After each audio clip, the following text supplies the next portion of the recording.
Marathons and graphic novels are very similar because they take forever and it's just you out there by yourself.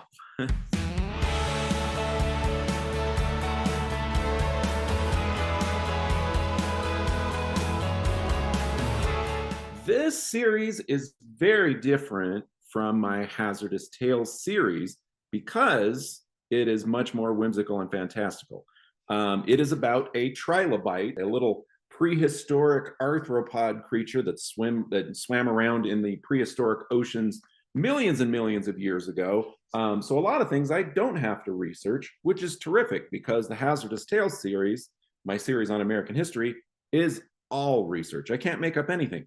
But at the same time, I love strange, obscure animals.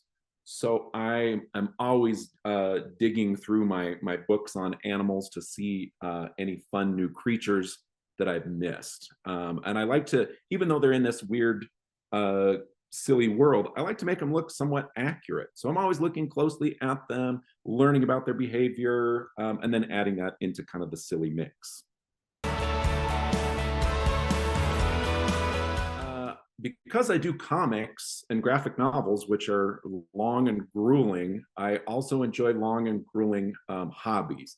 For example, I'm a runner. I'm not a very fast runner, but I can run for a long time. I'm a marathon runner, and I've run 21 marathons so far. Some of my favorites are the Baltimore Marathon, where you get to run through the zoo, the Pittsburgh Marathon, which rained the entire time I did it. San Antonio is a fun marathon because they fill the streets with musicians. And at one point I got to run past like 100 kids all dressed as mariachi bands playing on both sides of the road. And then after that, there were 100 senior citizens dressed as mariachi bands playing on the road. But marathons and graphic novels are very similar because they take forever and it's just you out there by yourself. So that's one of my hobbies. I live in Utah, so I'm a big skier.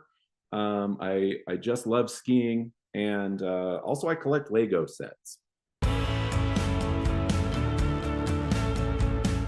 One of the things I love about the Mighty Bites series is I do everything in these books by hand. The lettering, the panels, everything. For the last decade, I have worked on the Hazardous Tales series, which I draw digitally.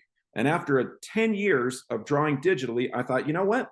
I'd like to go back to my roots and see if I can't draw this out. So each of these pages kind of begins as a sketchy little story like this. And then I draw them on paper, small paper. The drawings are the same size that they appear in the book.